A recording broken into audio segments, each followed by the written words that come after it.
बिस्मिल्लाहिर्रहमानिर्रहीम। व्यूअर्स, आज हम वज़ू का तरीका सीखेंगे, तो चले शुरू करते हैं। काबतुल्लाह शरीफ की तरफ मुंह करके ऊंची जगह बैठना मुस्तहब है।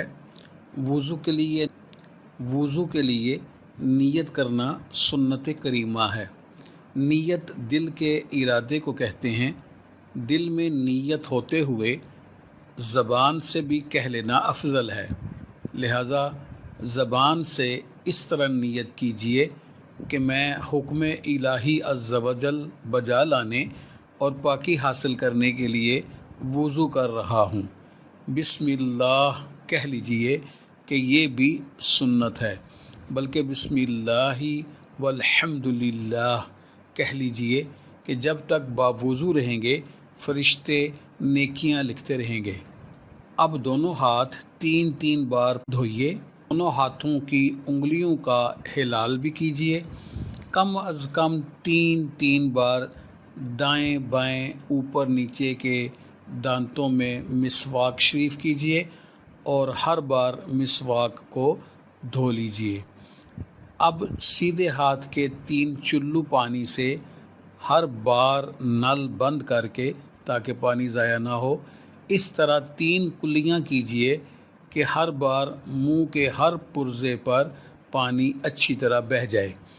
अगर रोज़ा ना हो तो गर्रारा भी फिर सीधे ही हाथ के 3 चुल्लू, अब हर बार आधा चुल्लू पानी काफ़ी है, से हर बार नल बंद करके, इनके टूटी बंद करके 3 बार नाक में नरम गोश्त तक पानी चढ़ाइए।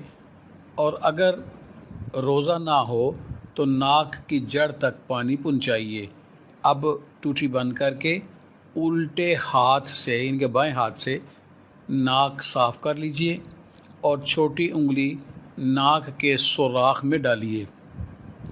3 बार सारा चेहरा इस तरह धोइए कि जहाँ से आदतन सर के बाल उगना शुरू होते हैं वहाँ से लेकर थोड़ी के नीचे तक, और एक कान की लौ से दूसरे कान की लौ तक हर जगह पानी बह जाए। अगर दाढ़ी शरीफ है और इहराम बांधे हुए नहीं हैं तो नल बंद करने के बाद इस तरह हिलाल कीजिए कि उंगलियों को गले की तरफ से दाखिल करके सामने की तरफ निकालिए।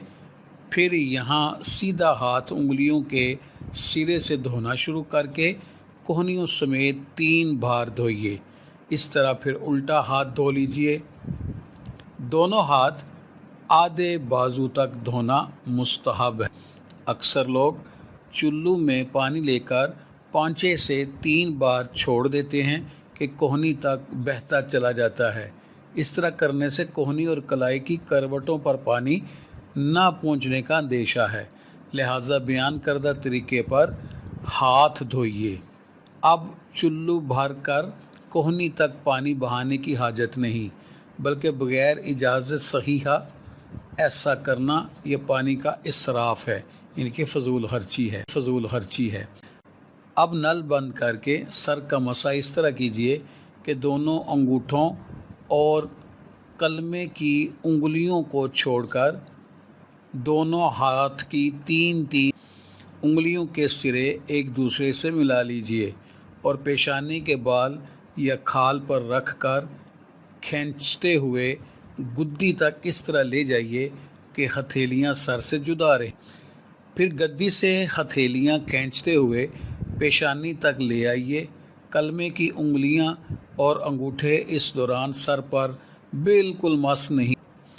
फिर कलमे की उंगलियों से कानों के अंदरूनी सतह का और अंगूठों से कानों की बाहरी सतह का मसा कीजिए और छोटी उंगली कानों के सुराख में दाखिल कीजिए और उंगलियों की पुश्त से गर्दन के पिछले हिस्से का मसा कीजिए। बाज़ लोग गले का और धुले हुए हाथों की कोहनियों और कलाइयों का मसा करते हैं, ये सुन्नत नहीं है। सर का मसा करने से कबल नल अच्छी तरह बंद करने की आदत बना लीजिए। बिला वजह नल खुला छोड़ देना या अधूरा बंद करना कि पानी टपकता रहे गुनाह है।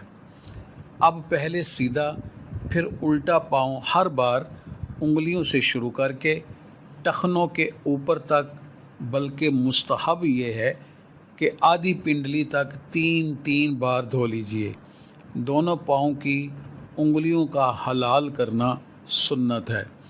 حلال کے دوران نل بند رکھیے۔ اس کا مستحب طریقہ یہ ہے کہ الٹے ہاتھ کی چھوٹی انگلی سے سیدھے پاؤں کی چھوٹی انگلی کا حلال شروع کر کے انگوٹھے پر ختم کیجیے، اور الٹے ہی ہاتھ کی چھوٹی انگلی سے الٹے پاؤں کے انگوٹھے سے شروع کر کے چھوٹی انگلی پر ختم کر لیجیے۔ وضو کے بعد یہ دعا پڑھیے: اللہم عجلنی من التوابین واجعلنی من المتاخرین۔ کلمہ شہادت اور سورہ قدر شریف انا انزلناہ فی لیلۃ القدر پڑھ لیجیے۔